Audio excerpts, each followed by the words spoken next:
Good morning, everyone. Am I loud and clear to all of you?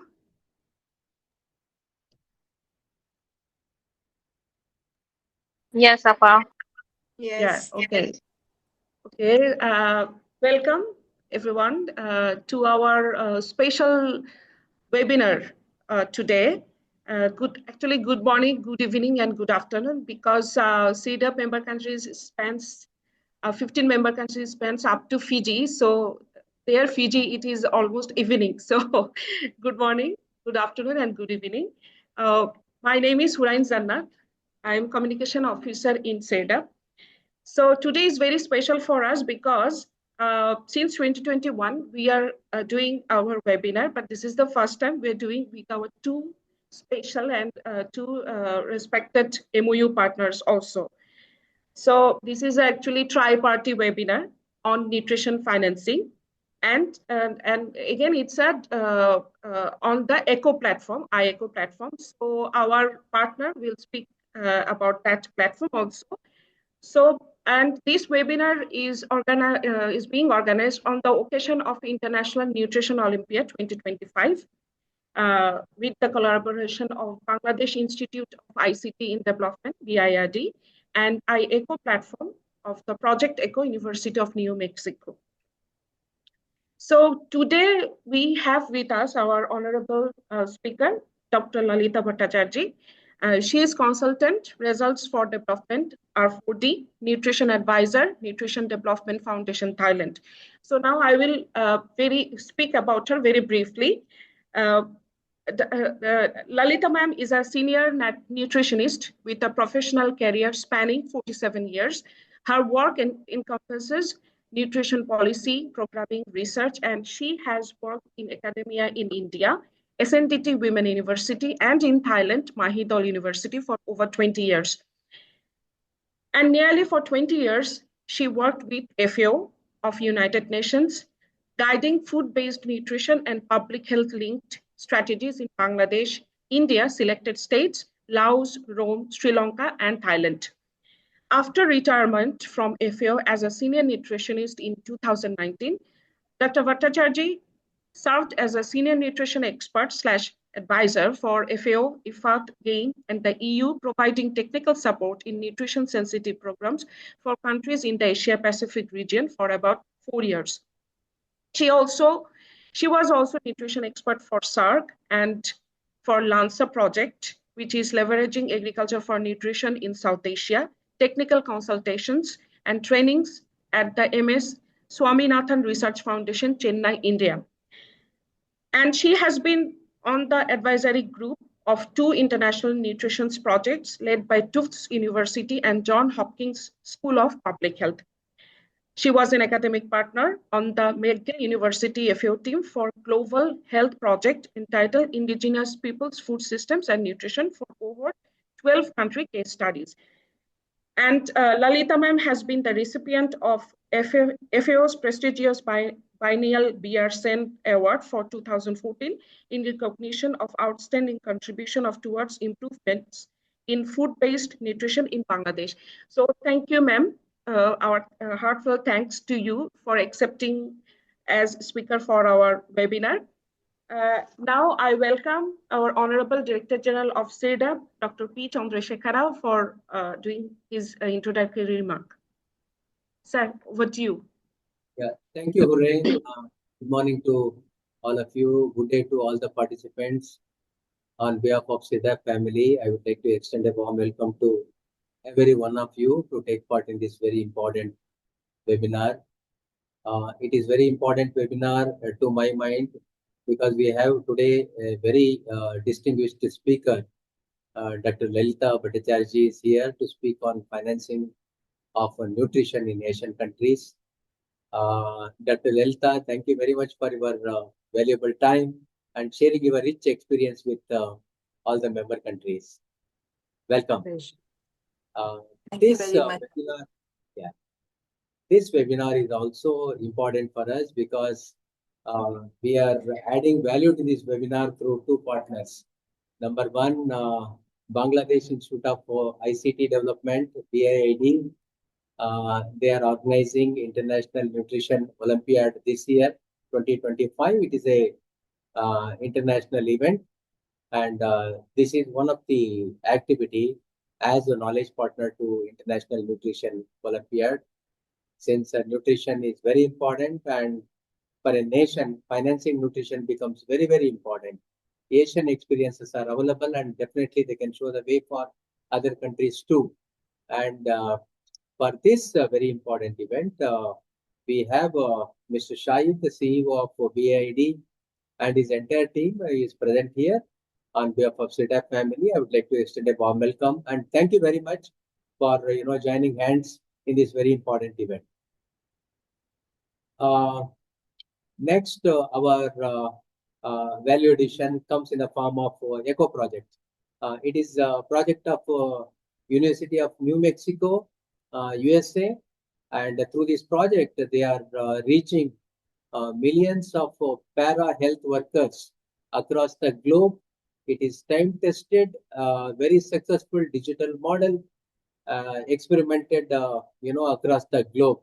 So we were greedy. Why not we, take the advantage of this digital platform for training and mentoring rural development professionals?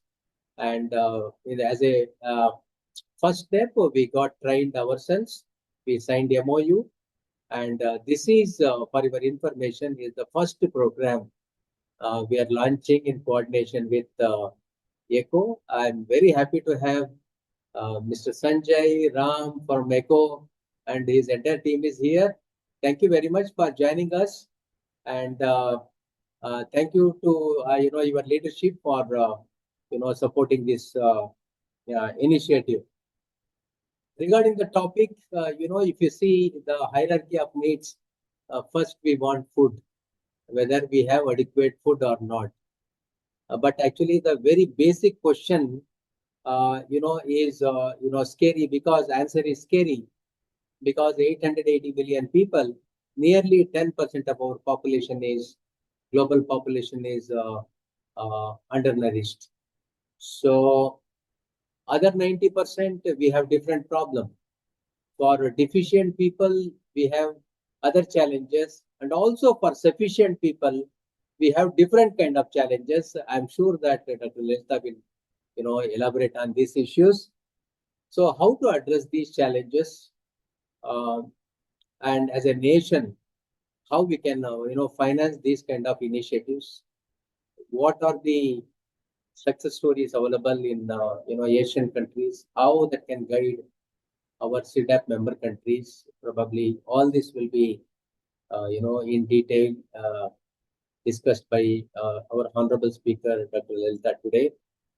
So thank you very much for joining us. Again, I would like to welcome Dr. Lalita to take the floor. Thank you. Thank you very much. So do I begin? No, ma'am. Okay. First, actually, before our speaker present her presentation, we would like to hear from our two MOU partners, actually. So first, I request our Bangladesh Institute of ICT Development, BIID, CEO, Mr. Mohammad Shahiduddin Akbar, sir, to speak about 2 minutes, sir. Okay, thank you. Thank you very much. Can you hear me? Yes, ma'am. Yes, sir. Yes, sir. Clearly. Okay, thank you very much. I will be very brief, and thank you, DG CIRDAP, for giving us this opportunity. And I was having some technical glitch, so I couldn't respond to you earlier. Sorry for that. So good morning, everybody, and greetings on behalf of BIID Foundation.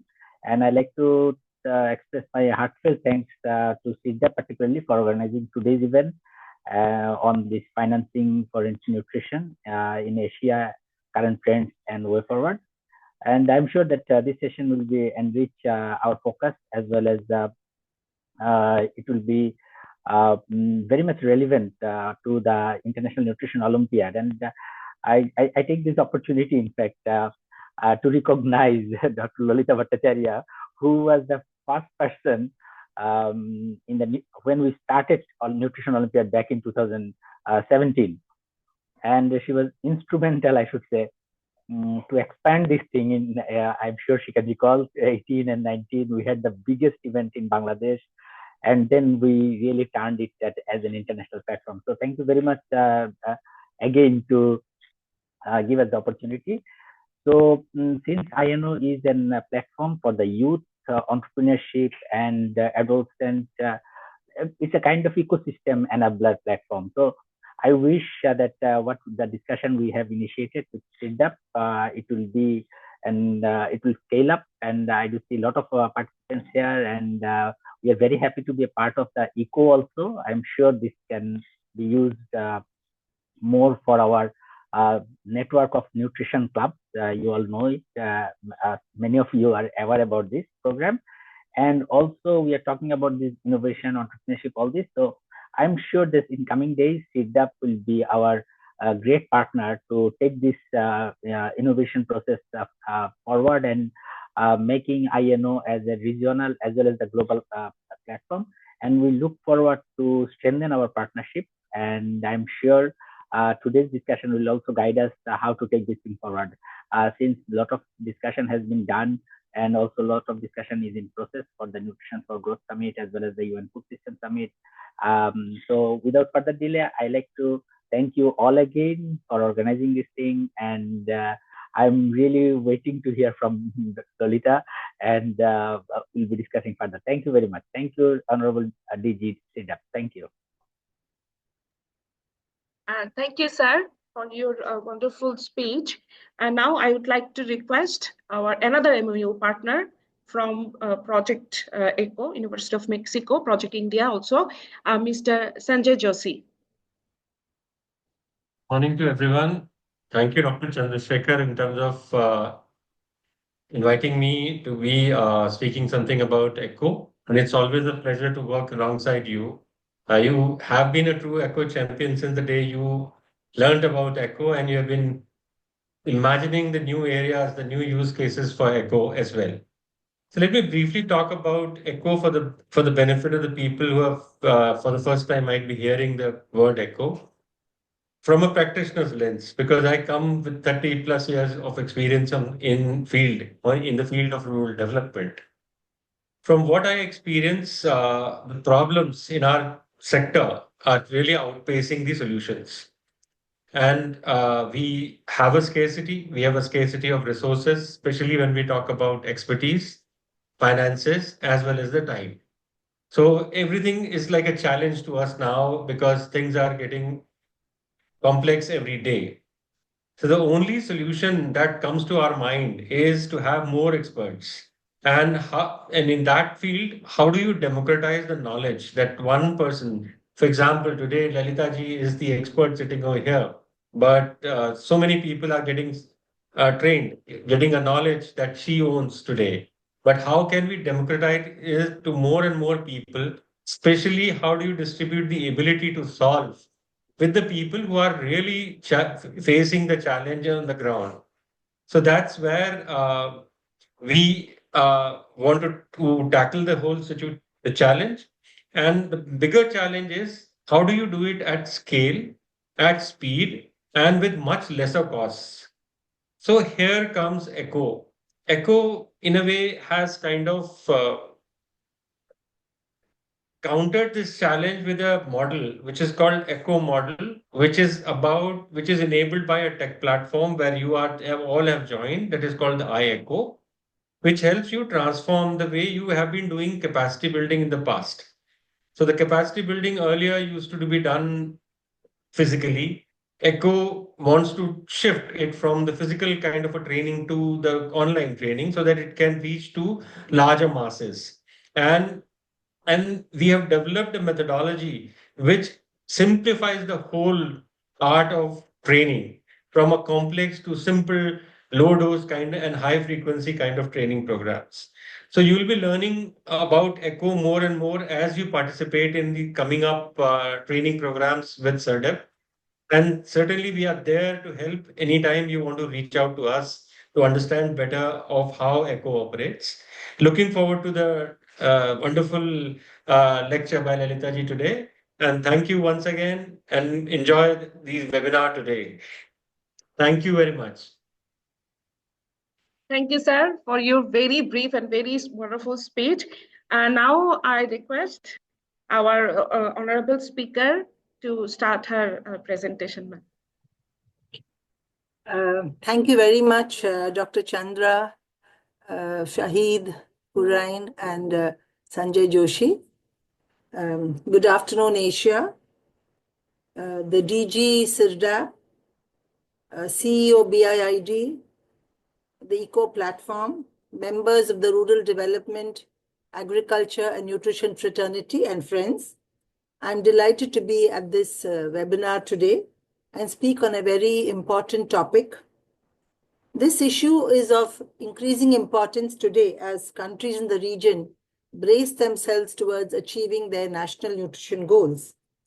And countries have also tried to prioritize nutrition within their national strategies.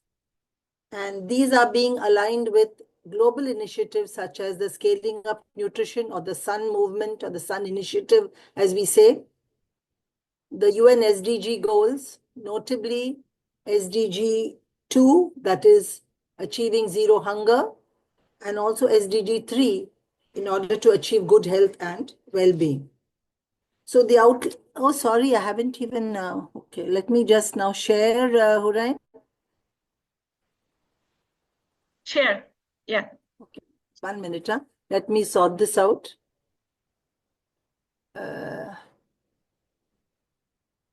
Just a minute. Huh? Is this fine? Is this all right now? First, you have to go to the full screen mode. 1 minute. So, 1 second. So, what do? I go up on the top and I click this. Yes. Is it okay? Yeah. No. Is this okay now?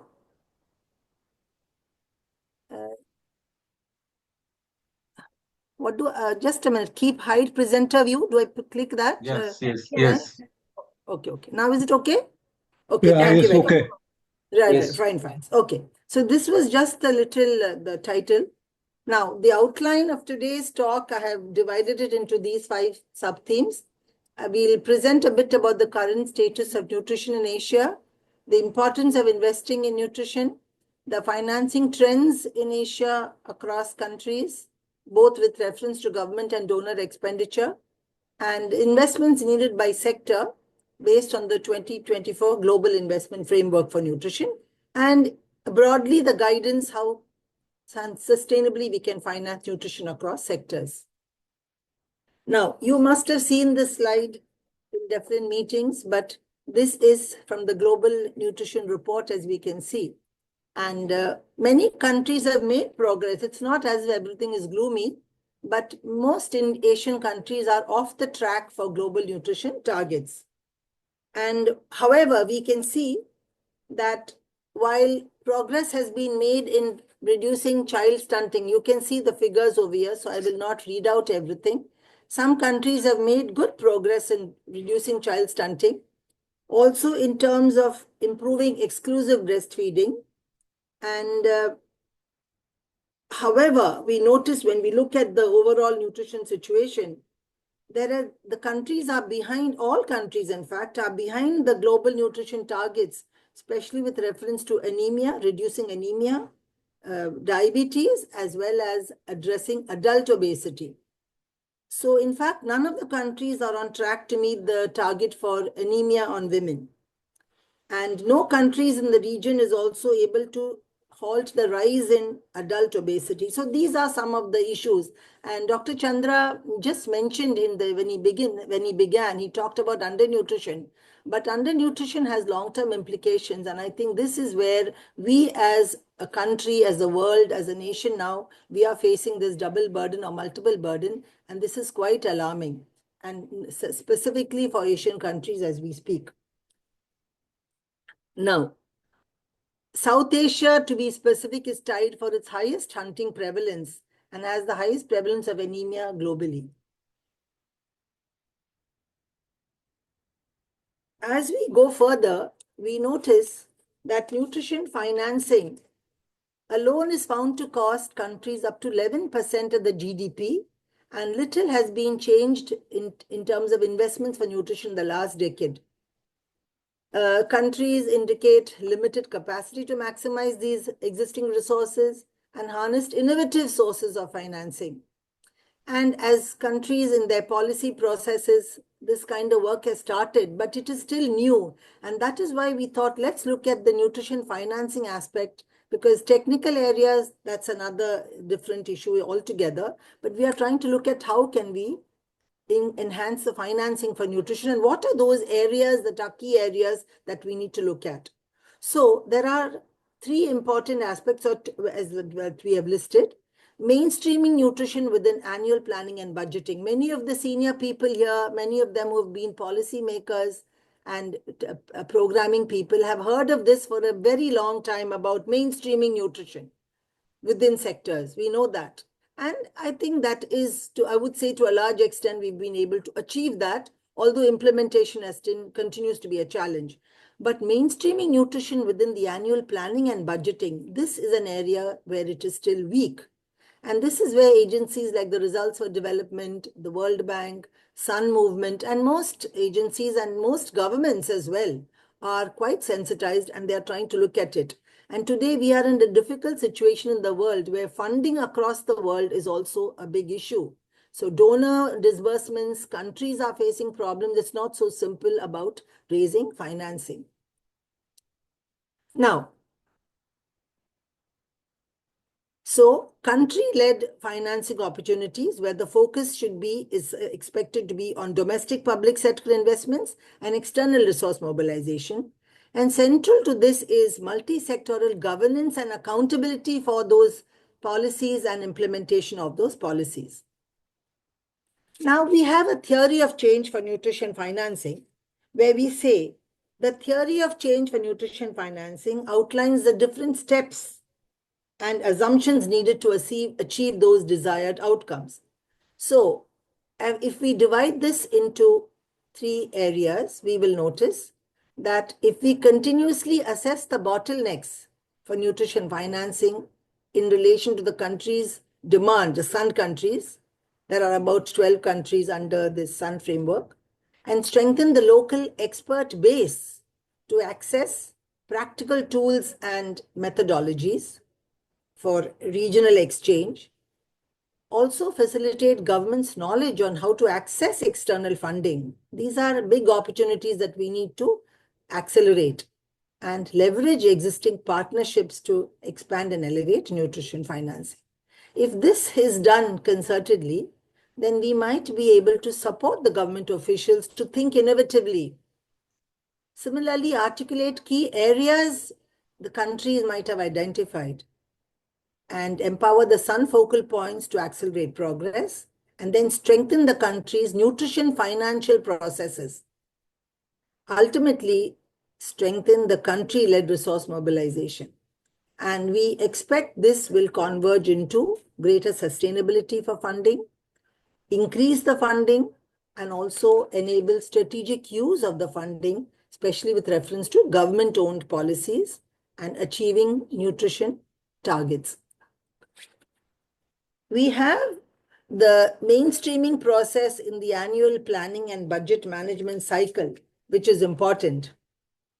Now, here I would like to point out that it is a cyclic process where the nutrition teams, or let us call them planning teams, within each sector, they normally identify the priority nutrition activities that are to be implemented in the next fiscal year based on their national policies and action plans. Now, we may not be having nutrition teams, but we certainly have planning teams across sectors, because this is variable across countries, as we can see. And these activities and estimated costs are then submitted to the planning office for review as part of the comprehensive annual development plans, or you may call it the comprehensive sectoral plans, whatever plans the countries have. These sector budgets are then submitted, have specific lines or specific allocations for nutrition activities. Now, this is quite important, which is not really the case when we look at different countries. And these sector budgets are then submitted. Once these are submitted, the negotiations begin and the sectors prepare a budget to ensure that nutrition activities are approved. These sector budgets are approved, and then this is submitted with a request to the Ministry of Finance. Ideally, in an ideal world, this is where we are supposed to do it, and countries are doing it, but we have to look at it in terms of the systematic process. Then, once that has been done, the request is made to release the budget for implementation, for program implementation. There's a budget release, and then the expenditure has to be monitored. This is extremely critical. So that once we are able to routinely, we review the budget and the performance throughout the year. Based on the review, the performance review of that year, then we can get the learnings which can then go on to the next fiscal year. Ideally, this is how a cyclical approach with planning and costing, budget formulation approval, budget release, and monitoring and tracking is to be done, which is being done.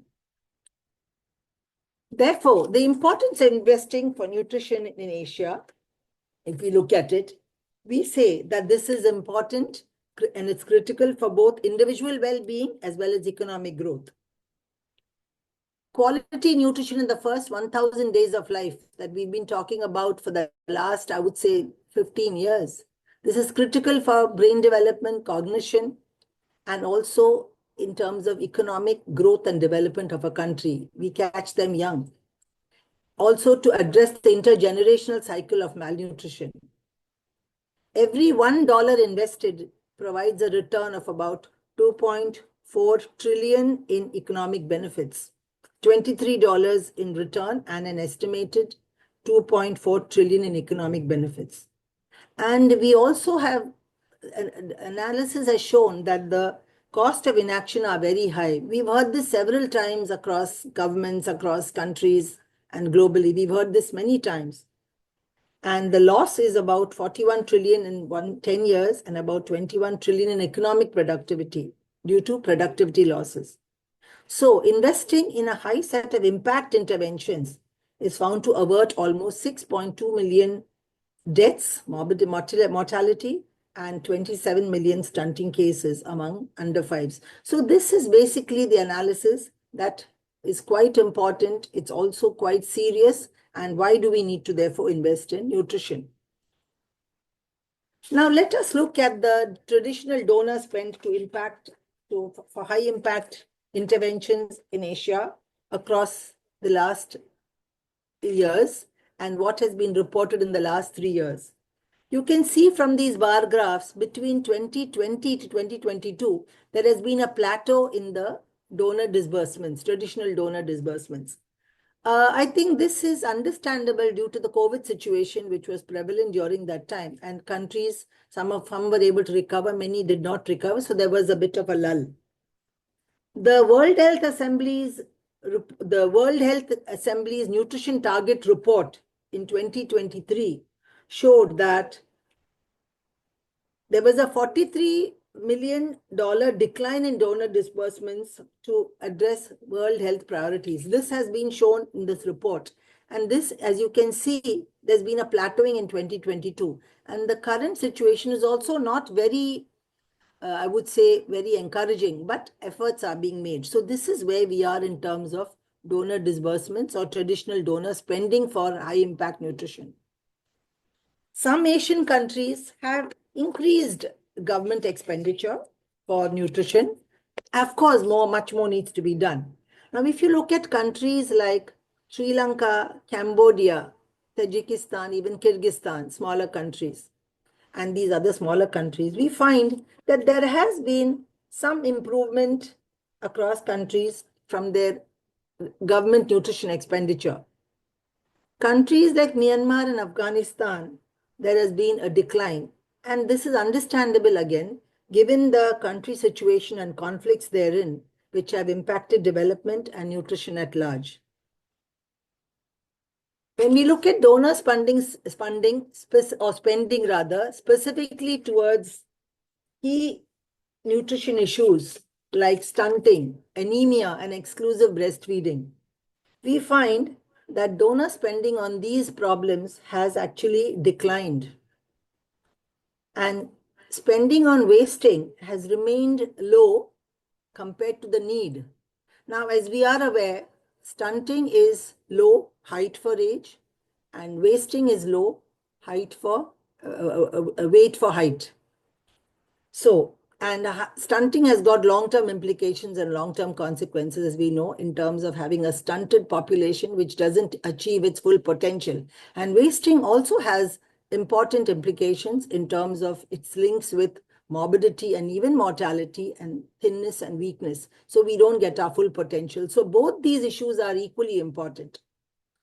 This is a concerning trend, as both stunting, wasting, and anemia can significantly impact child health, and priority interventions need to be increased. This is really the goal. So we have to look at that. So you can see clearly from this picture, stunting, anemia, and exclusive breastfeeding have not really been funded adequately, or possibly even from the government nutrition expenditure as well as donor disbursements. Countries with the highest wasting burden are in fact at a high risk of slowing or reversing progress. You can see across the bottom line, we have India at this other end, which has the highest number of wasted children, and Sri Lanka, which has a lower prevalence. However, the funding in relation to wasting has been much limited, and that is an area of concern. So some of these studies have been done with the focus on addressing what we call as global acute malnutrition. That is why this was an important area of concern. Asian countries can accelerate progress towards nutrition goals, we say, by getting more money for nutrition, and we need to mobilize resources to deliver high impact interventions. When we say high impact interventions, you can see on the right box, there is a menu of interventions. Now, most of these interventions are actually supplementation, providing food supplements, iron and folic acid supplementation, fortification, all under the purview of primary healthcare and healthcare services under the health sector. And this is very, very important because these have been classified as high impact interventions under direct nutrition interventions. There is a whole list that you can read. You can see, I will not read them out. And resources need to be mobilized because this is an important area for showing results. More nutrition for money. Obviously, we are able to get more returns in terms of when we invest it, and sectoral investments have to be optimized so that nutrition gains can be achieved, and budgeting for these actions for boosting nutrition. So every sector must take this responsibility, and it should not be only within the realm of the health sector. Health. The three key areas under the health sector are primary health care, community health programs, and ensuring that nutrition is explicit with health insurance schemes, which again is an important area which has been neglected because this absolutely costs investment in the country. Essential nutrition actions are also integrated within the service delivery program. This is again another area where we see there's a lot of weakness. And this investment is eventually expected to reach the millions of women and children. So the goal under the health sector should be to have universal access, coverage, and outreach of the package of delivery of services. Not all countries have achieved this. There have been some successful examples in Thailand, Vietnam, some of the Southeast Asian countries. India has also done remarkable work in that. But being a huge country, there are challenges, especially when we look at the community-based approach. Bangladesh also has done some excellent work on this. And there are many countries, these are just some examples which have come off the cuff, where they've been able to access and improve the services to the community. But the goal is access, outreach, and coverage should be universal. Now, let us come to agriculture, which will certainly be an area of importance, especially for this audience, where I find we have a mixed group of rural development, agriculture, livelihoods.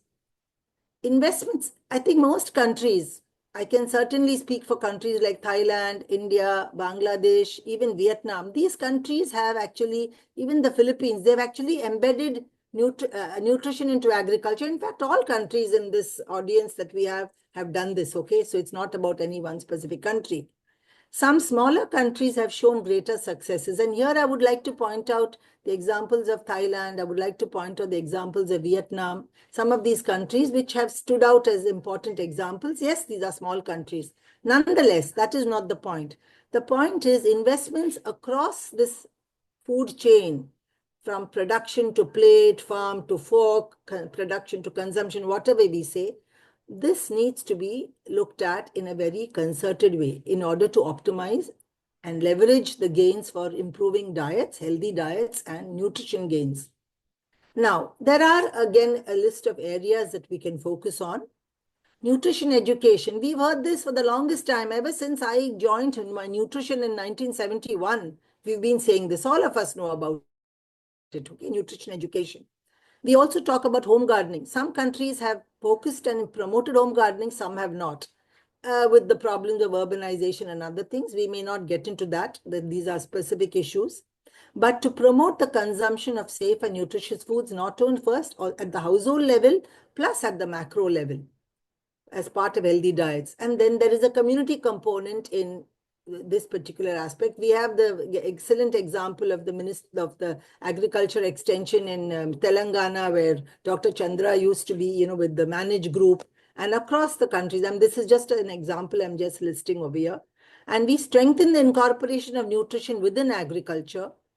Food processing, this is another thing. Now, this is a big area we can talk about. Maybe it's good to have a talk on food processing across countries, where many countries have tried to utilize their local foods. They've processed it using appropriate technologies.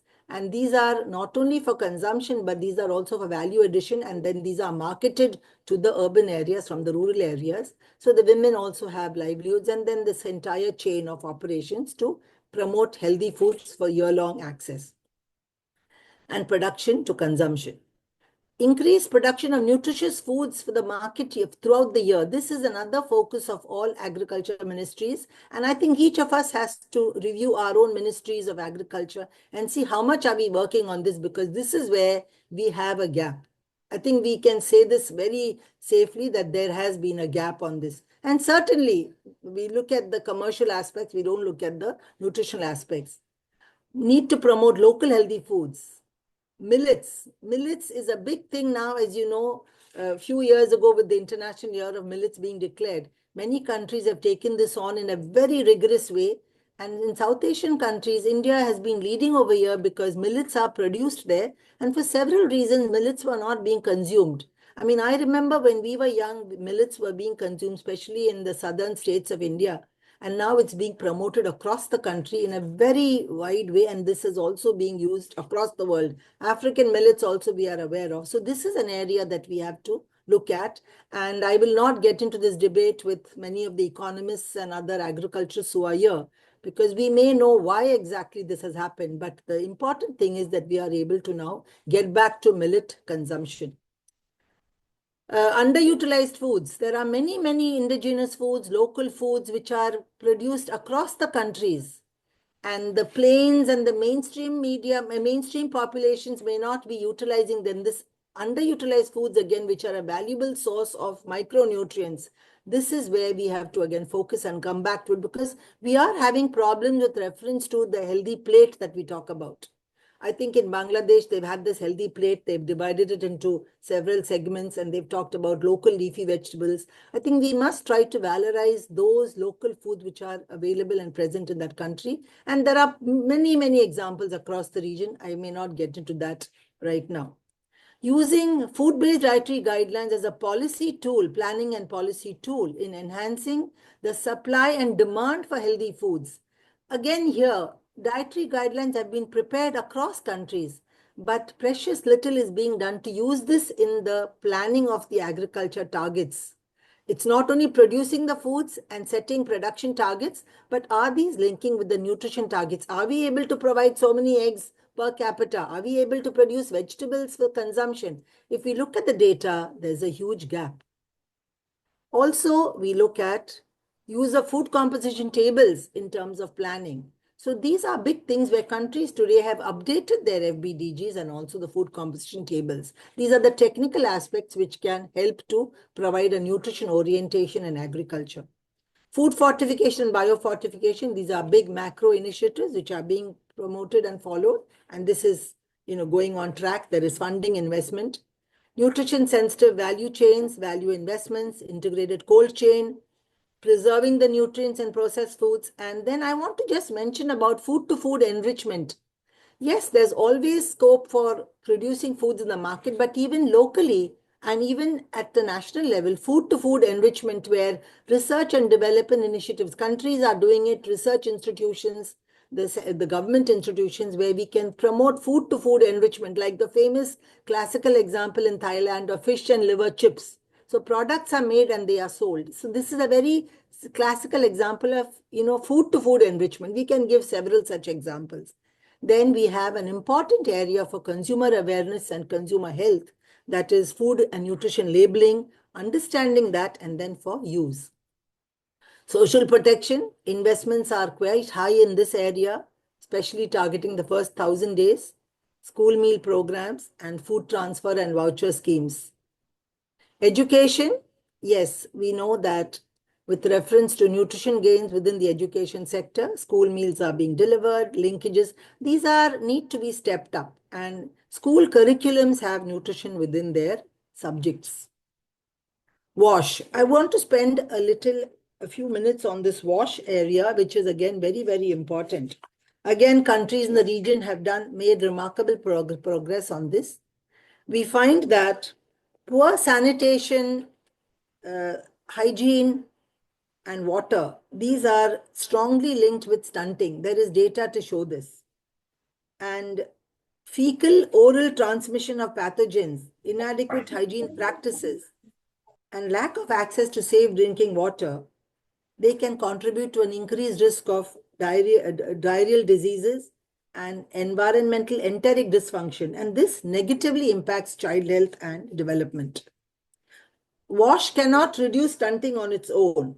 WASH is a critical component of multi-sectoral strategies and comprehensive nutrition strategies. So this is an important area of concern, and action needs to be taken, and investment is required. Progress has been made across many South Asian countries, and I want to specially talk about South Asia because this is where we had problems. And if you look at the data now, we do find that facilities have gone up to over 3/4 of the proportions are having access to the toilets. Open defecation has dropped drastically to less than about 30%, and improved water has gone up above 95%. So these are some of the important statistics which are encouraging. South Asia is found to be vulnerable also to droughts, floods, both man-made disasters as well as natural hazards. And this can cause significant displacement of populations and also increase in the waterborne diseases. This can impact nutrition. So it's not just about investing for these, but also the natural disasters, and preparedness in an emergency is important. So these are important areas for attention. So at the country level, we say solid policy foundations, elevate nutrition across the national policy agenda, setting sectoral nutrition financing targets under mainstreaming nutrition. So that sectoral targets are very critical, and we can discuss that in the discussion, in the open discussion. Identify new external funding opportunities. Today, while traditional donors may have shrunk, there are donors which are coming up for high impact interventions which have evidence to show improvement. Multi-sectoral governance and accountability, data utilization and tracking, it is very, very critical. We need to have, people want accountability for the money spent. This is very, very critical. And evidence-based advocacy with a proper advocacy plan, and to ensure that all stakeholders are well aligned. So there are a checklist that we would like to provide for optimizing domestic nutrition investments. Create a budget line or a code for direct nutrition activities. This is an area we are currently working on, and I'm personally being involved in it with some economists. Leveraging sectoral investments by embedding nutrition objectives across sectors, okay? So it is not as if it is only the realm of health sector. And this is where Health sectors must also allow the responsibility to be shifted as well as the functions to be shifted. What happens otherwise, each sector functions on their own and we are not able to maximize the benefits of multi-sectoral collaboration. Institute a multi-sectoral pooled fund. This is important. Many countries have had quite successful areas with this reference to pool funding.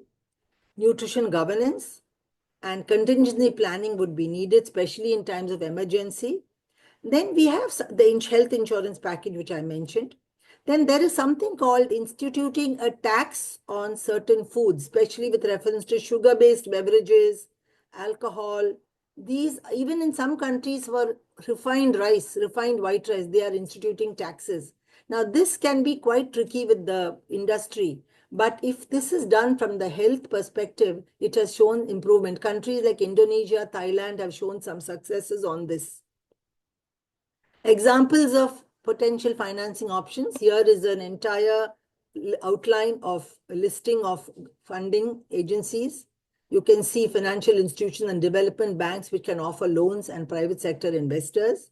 You have, I will not read it out, you can see it yourself, and the presentation will be shared with you, where you have the World Bank, ADB, Islamic Development Bank, all these. We also have thematic platforms and funds like the UNICEF Child Nutrition Fund, GASP for agriculture, Power of Nutrition, GFF, and several of these. So food safety, I have not included it here, but these are other areas which are equally important, which impact on nutrition. Traditional donors, we have the multilateral agencies, the donors, the UN agencies, foundations, all these, and individual philanthropists. Most countries, we have several such philanthropic organizations in India and the larger countries where actually people are willing to come into this. Private sector companies and part of the corporate social responsibility. All these are classical examples. And of course, engaging the diaspora and communities. With community funding, there are lots of examples over here. So I'm not getting into that. I can learn from you, or we can, share, rather than we can share this. But communities can also be powerful agents of trying to promote investment. So calls to action, review financing trends, alignment of interventions, funding need and funding gap has to be identified and carefully monitored and addressed, and maximize the government programs through innovative sources of financing. Under innovative sources of financing, the trend is now to go towards banking sector and towards private sectors, where private sector also has a responsibility. But the conflict of interest issue has to be addressed. But in terms of providing a healthy society, how can they contribute? So with this, it's been a quick presentation. I will stop over here and I'm happy to respond to questions as they arise. Thank you very much for your kind attention. 1 minute. I've got to go to stop share, right? Yeah, yes, ma'am. 1 minute. How do I do it? It is on the top, ma'am, in your screen. It is on the top. I can stop share. Okay. Yes. Okay. Sorry. Thanks. Okay. Thank you very much. Okay. I hope this was adequate, Dr. Chandra. Wonderful. You gave us so many ideas for us to think further. Yeah. I will come at the end, but now it is open for discussion. We are seeing in chat box many queries are there. Yeah. Let me look at it. Oh, wow, there are. Okay, very good. Okay. Oh, I can read the questions to you. Yes. Okay, so there's a first question from Nazi Atuz. Which is the best way in enhancing nutrition, food fortification or food enrichment? Well, I think both are equally good. There is a subtle difference, we know that, where in one case where there is restoration of the nutrients lost, and in some we add, so that especially in countries where it's like a blanket fortification, like salt fortification has been the classical example. So I would not say which is the best or better or less. I think these are important food-based strategies which are supplementary to the food-based approach, to the dietary improvement. So I think both these can be taken up. Yes, there are, I mean, we can open a Pandora's box, okay? There are issues where we can talk about people going in for fortified foods without focusing on the diet, because today we have concerns about climate change impacts which are affecting the composition of the food that is being grown and being consumed. But I would say both these strategies are equally important, and country governments and policies can have a balance of these two. So I would say these are essential, especially to address conditions like anemia. You know, it's not iron alone, it's iron, folic acid, protein, and vitamin C. So I would say that these are important. And so, Noor, I would say both are equal. There isn't a best way. I don't think I want to take sides. So next I is think the food enrichment for the community, yeah. Fortification for athletes, health conscious people, critical patients. Yes, I agree with you. Enrichment for the community, yes, good. I wouldn't say fortification for athletes. I think the countries as a whole also will benefit from fortified foods. Yes, we may get into a discussion about unnecessary fortification where we are loading ourselves with vitamins which we may not need, especially B complex vitamins. It may not be required. Fat soluble vitamins, again, there is a requirement and we have to go within that. Yes, most fortification initiatives take care of this. It's not as if you're going to have toxicity. But are you really, do you need to pay that much for those foods that you get? Now, this is a question, and it is an important question. So I would not classify and say food enrichment for this one. I would say both these are important. For athletes, yes, their requirements are greater, especially with reference to calories, protein, and micronutrients. So they will need healthy foods. And here, this is the biggest area where the private sector makes a lot of money in terms of supplements and, you know, beverages. And we know about it, the soya shakes and so many things. So this is not healthy, but this is how in societies this remains. So it is up to, first of all, we're looking at the basic about getting your balanced diet, which again is an issue. We have to talk about that separately, about what is an affordable diet and what can we actually provide, okay? So these are definite questions. With fortification, we did not change eating behavior. Yes, I think that is true. With fortification, we do not change eating behavior because we think, yes, you've got your packet of cornflakes in the morning or you've got your granola bar or whatever you take. I think this is where we are trying to revisit the situation. And that's exactly what I mentioned. So I'm not trying to criticize fortification completely. That's not the intention. I think we have to go back and look at those healthy foods which are there. Now, take the example of millets being promoted in India. It's a classical example. Now, a country like India, which is huge and which has high malnutrition, I'm not trying to, you know, say that everything, there's still a long way to go, especially with reference to nutrition. But the important point is we have sensitized the population to start taking millets. Similarly, countries across the region, we have this. It can be, now to take Thailand, okay, every simple man knows that you must have some cereal, some meat, some vegetable and fruit every day. Milk consumption may be low, but that's also being promoted. So what I'm trying to tell you is, I think it's not about change food fortification. Yes, it is affecting your behavior. And this is where we have to go back and check, can we take our local foods? Yes. Appropriate cooking practices reduce micronutrients. Yes, of course. Fresh vegetables are important to eat, but isn't it? Yes, yes, absolutely. On appropriate cooking practices, thank you, Lubna, for bringing this up. You know, we've lost track of our healthy practices. This is very important.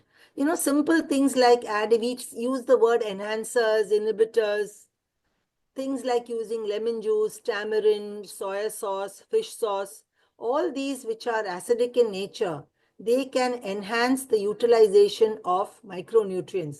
They bring about the reduction of ferric iron to ferrous, depending on the form in which we are taking it. And these enhance the utilization of iron in the body, in your utilization. Similarly with calcium. So I think we must promote the local traditional cooking practices. Very, very important. And the food combinations. If you look at the Japanese diet, they have 30 foods in their dietary guidelines. I mean, it's amazing. You will ask me, are they able to eat 30 foods? Well, it's every little adjunct, every little pickle, every little dish the relishes. Similarly, if you look at the menu of countries, you can take even South Korea, you may even take India, you can take the variety of foods that you may take in a meal. Even that little adjunct can enhance the utilization of the nutrients. So cooking practices. Similarly, steaming, sauteing, stir frying. It's deep frying is an important cooking practice which has to be actually, I would say, avoided. Yes, we can't completely avoid it, but these are because they have harmful effects even in terms of the breakdown of the fatty acids. And these are important issues that we have to address. So I would say simple methods, steaming, sauteing, stir frying. These are very boiling again, throwing away the pot liquor. So these are areas, and I'm happy that Lubna has raised this. Very, very important. Vegetables and fruits, we say 400 grams. That means 3 vegetables, 2 fruits. This must be your daily dictum that you have to take every day. Informative session. Okay. This is Iqbal Kabir from, thank you, Iqbal. Thank you, Kabir. Sectoral finance of nutrition is challenging unless nutrition is included in the medium-term budgetary framework. Absolutely, I couldn't agree with you more. But I believe this is being included as far as I remember. Maybe you can update me. What is the MTBF in turn? What is later included in the sectoral budget? Okay, this is a good question that Kabir has raised. I think it is specific to Bangladesh and of course other countries. Sectoral budgets, now this has to be brought up to the Ministry of Finance so that you can integrate it into the comprehensive planning of the country. Because if that level of importance is not given, it will get lost in the sectoral budget. And as you are aware, Kabir, there's always a competition for budgets. And we are not able to convince the higher corporate ministries that we need to do this. This is very, I mean, we've gone through this many times. Corporate ministries are not convinced. So here, this is where, and I would like to raise this point to Dr. Chandra as well, where rural development again is an area which comes across, it goes sometimes through the cracks. Similarly, nutrition, which is supposed to be cross-cutting, as we say, if every sector had put in some funding for nutrition, I mean, that can be brought into the annual development plan in the MTBF, and that can help to not only enhance the status, but even in terms of funding options. Maybe you can respond to that later. Drugs, medicine, consumption effect on nutrition, alarming issue. Yes, of course, it's an alarming issue, but I think let us not just, make a comment like that. Drugs are important. Yes, we keep saying, let us look to our farms, not our pharmacies. We've been hearing this. Very great. Yes, famous Dr. Gopalan has said that. But for illnesses where drugs are needed, that is essential. Acidity, I think there is no need to take tablets for acidity, but this is being misused. We know this off-the-counter drugs. Antibiotics, yes, if there is fever, if there is an infection, antibiotics absolutely are needed, and this has to be supplemented with a healthy diet. To change the behavior of balanced diet, how is the role of policy to improve food systems that prevent the young parent to choose? What is UPF? Sorry, I'm not able to. What is UPF? Karina? Karina, I think you are from Indonesia, Karina. I don't know what is, yes, Karina, what is UPF? Ultra processed food. Okay. Because they are targeting, sorry. they are targeting young mothers when they do for balanced nutrition. They choose that instead of healthy The food. policy is clear, Karina. You know very well. You are from a country where there's been a lot of improvement, and I think it's clear in the policy. We are not at all promoting ultra-processed foods, okay? In fact, if you look at the micronutrient strategy across countries, and I can tell you in many Asian countries, there's a clear emphasis on avoiding ultra-processed foods. But this is where, and this is where the nutritionist lobby, I would use the word activism over there, but in terms of bringing a positive discussion to the table. I'm not saying we must fight with the industry. We need them as equal partners. But ultra-processed foods have their, definite disadvantages. So I would say absolutely. Thanks for sharing any useful information, Aftabuddin. We see an integrated approach can help. Yes. Are there concrete examples of a sustainable integrated approach? There are lots of examples, Aftab. I can present you some slides. But rather than spend time on showing that, you can take the classical example of, there are several good projects in Bangladesh, okay? I think Aftab is from Bangladesh. If you remember in the year 2012 to 15, I think, you had this integrated agriculture health-based interventions, which was implemented through the Ministry of Fisheries and Livestock. They were able to show clear decline in underweight, marginal decline in stunting, marginal and wasting. And dietary diversity scores had improved and anemia had slightly declined. This was in the southern regions of the country, Satkhira, Khulna, Barishal. And this was integrating health with agriculture. Now, fisheries and livestock have never been involved in nutrition, as you know. So this was a classical example. And I think the government had taken this up, and extension workers, not only from agriculture, but from fisheries and livestock. There are many, many such examples. I can start rattling it out. Thailand has the example of community-based approaches. India has got examples, Philippines, Vietnam, that Vakvina programs. So what you're saying is right. These are concrete examples. To scale them up is the issue. And that is where investment in terms of taking it to macro level has to be done. How do we address the issue of nutrition with the medium that I just answered? Madam, what is the important priority for nutrition financing in Asia? Urgent priority is to look for innovative sources of financing and convince them. We need data, we need analysis. No donor is going to fund you if you don't show the results of your policy. So we can't just go on asking for funding if we have not shown results. So this is important. So we have to have innovative sources of financing and look for other sources, not the traditional donors all the time. This is because all countries, there is shrinking of funding.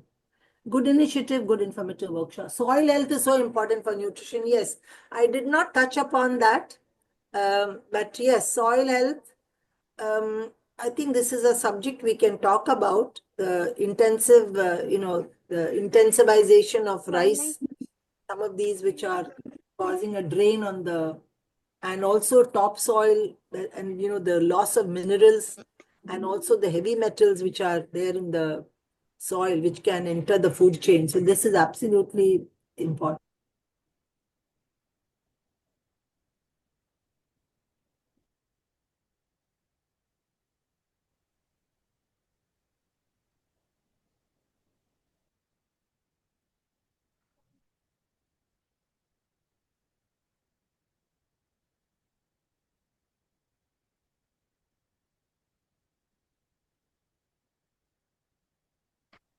Hello? I had a bit of a problem, yeah. Yes, we can hear, ma'am. You can I had continue, a ma'am. bit of a problem. So, yeah, okay. So I can't see let me see the chat. Let me see the chat. Okay. So 1 minute. Maybe you want to read out the questions. Just a second. Okay. No, I've got it. I'm coming back. Okay. Changing policies and investing more in nutrition are surely the best possible step, but unfortunately, that's fast. Listen, I think we can always, I know this can be quite frustrating and one can be a bit pessimistic. But I think you have to look at, if you look at the results that I showed you, I especially started out at the beginning by saying it's not as if everything is gloomy. We've made definitely from 33%, it's come down to 20% child stunting, which is improving. Yes, we are not yet reaching the World Health Assembly goals because we've set ambitious targets. But I think the change is important. I don't think we can say it's far-fetched. Yes, we can. I mean, I was also like you earlier on when I was young, but I don't think I was ever pessimistic, okay? I was always optimistic. I think we have to energize, we have to build in energy into our work. And I would say in terms of investments, I don't think it's that difficult. It has to be done. Conscious habits is anything we would recommend to start a small change. That yes, of course, starting. I mean, where are you? Zanatul, are you from Bangladesh? I think it's like carrying coal to Newcastle. You certainly know.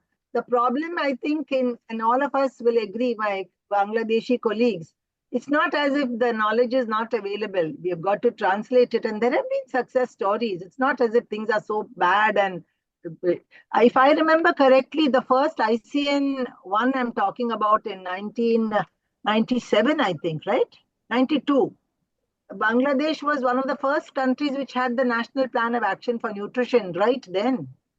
The ICN2 happened in 2014, the second one.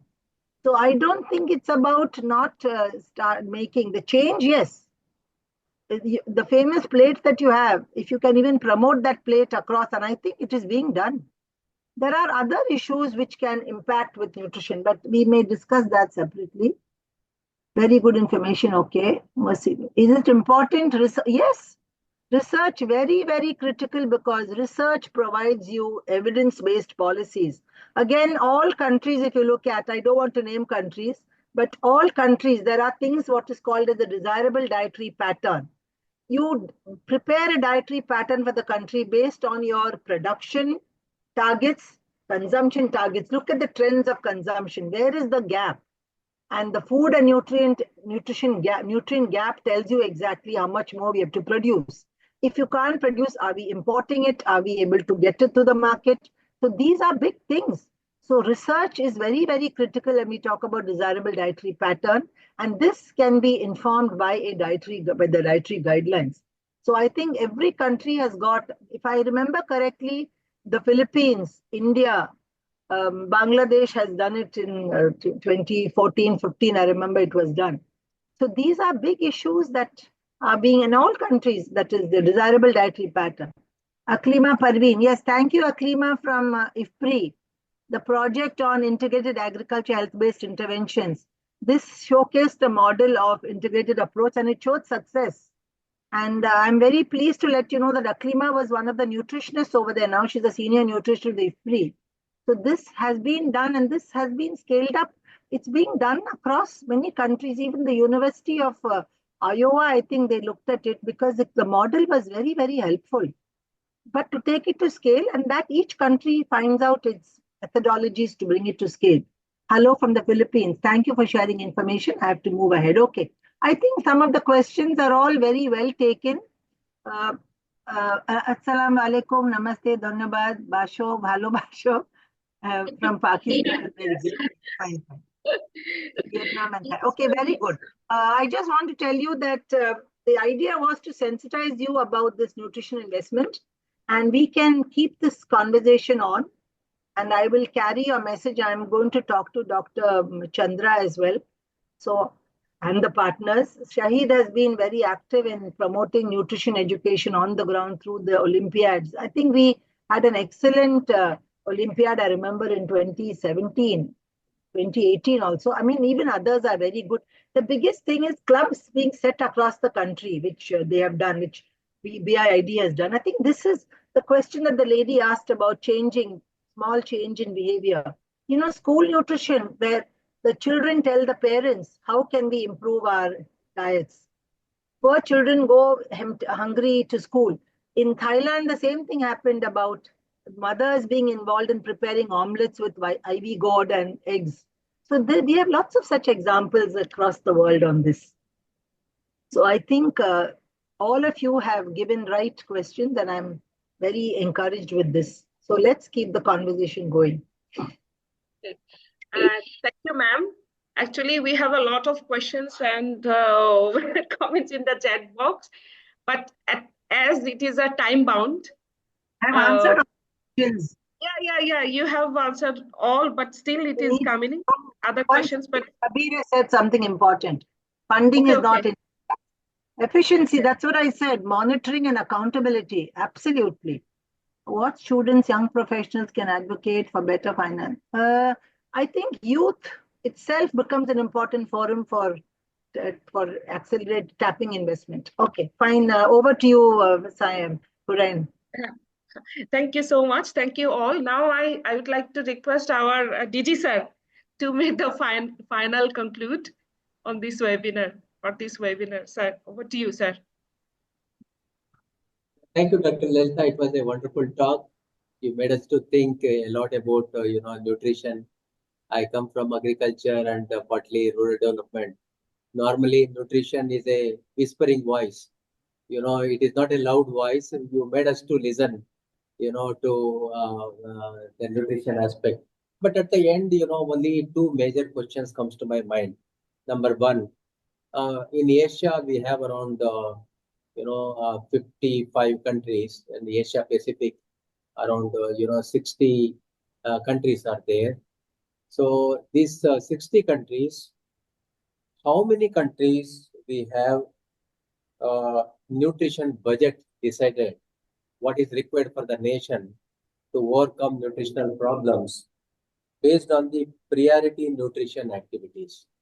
So I don't know how many countries have this kind of budget requirement readily available whenever there is a need for national level budget allocation or requesting donor agencies to donate. Basically, we should know how much money we require, how long. I think this basic question answer is missing in majority of the countries. You gave us enough hint.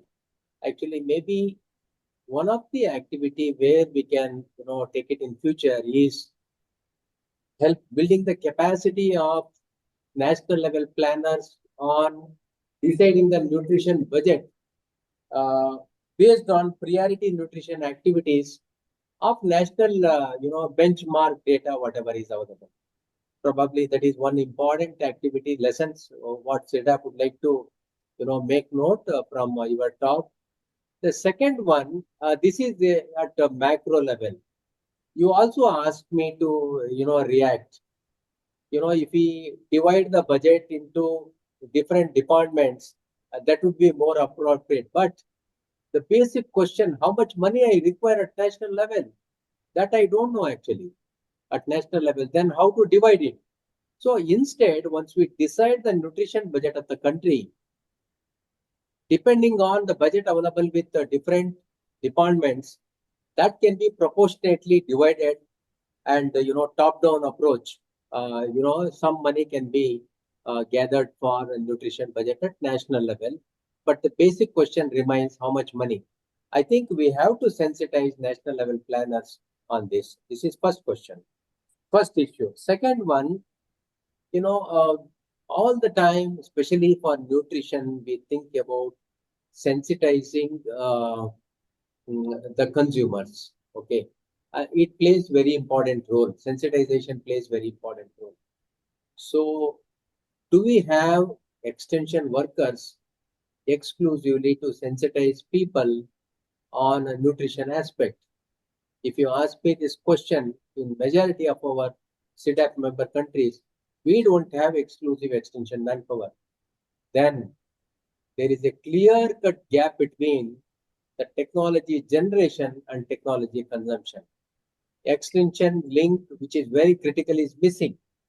So I feel that instead of building another nutrition extension army, is it possible to sensitize agriculture and line department extension workers in nutrition extension so that whenever they educate the farmers what to grow, how much to grow, when to grow, they will also tell the family members what kind of best nutrition practices can be adopted. Can we build some kind of strategy for this, for sensitizing extension functionaries in nutrition extension? Broadly, these two things, I feel very important. And one of the neglected section, whenever we talk about nutrition extension, is the value chain players. The aggregator, the person who stores the agriculture produce, who provides the logistic support, transport, and the primary and the secondary processing. Probably these people are not touched in nutrition extension, but our friend from Indonesia made an important point. Ultra processing is not good, but are we sensitizing processors? No. So I think these value chain players, I think we have to target in future program because they handle the bulk. They are at the delivery point. They decide what farm it has to go, whether it is nutrition rich or nutrition poor. They look at the profit actually. They look at the market rather than nutrition. So I think this is very important segment. I am also thinking, based on your talk, maybe one or two webinars on, one on secondary agriculture, another one on food fortification. Probably we will think in future. But with this talk, you made us to trouble you more frequently. No, no. And yeah. Thank you so much. Sorry. Okay, thank you so much. Yes, Actually, we I have don't want 15 to minutes over now. sorry, Huren. I don't want to confuse discussion. Yeah, ma'am. Yeah, ma'am. Yeah. Okay. Chandra Okay, ma'am. highlighted two very, very important points. On this budget for nutrition, I think the latest data showed somewhere between 7 to 17% up to 22. Now that is quite low. We have to actually find out what is that benchmark we're looking for. It's so low. And as he said, are we really looking at nutrition in that explicit focus is not being given? And I agree, it cuts across all sectors. What he said is absolutely right. The second thing, what he spoke about processing, I must comment on this because this is an area that's close to my heart. And as a nutritionist, I think we need to promote this. Unfortunately, we are not valorizing those. We have now, since this is in Bangladesh, I'll just give you an example. We have your subject matter specialists who actually show at the community level, in your community clinics also, we should have this. How do you process those foods? When there's a glut of pineapple, there's a glut of mangoes, and throughout the year, how do we utilize these? It's not only to make some pickle as a relish, but it is valuable nutrition. And as he said, we can start processing all our local foods. This is an area which is neglected under the agriculture sector. And I think this should be linked with health. Otherwise, we tend to work in silos, and this is an area for all of us to focus on. Thank you, Dr. Chandra, for pointing this out. We must have a seminar on this. Yeah. Okay, please, over to you, Huren. Thank you, ma'am. Thank you, sir, for your valuable contribution. And thank you, ma'am, again, for choosing us to be a speaker for this special webinar, as this is a tripartite, I can say tripartite webinar, since we have started our webinar since 2021. So thank you, and thank you all for joining us. So I have placed one feedback form in our chat box. So please kindly fill it out. We will have your valuable suggestion how we can improve more in the webinar in the future. So thank you. So thank you so much, and hopefully in future you all join with us in our training or in our webinar. Thank you so much. Thank you.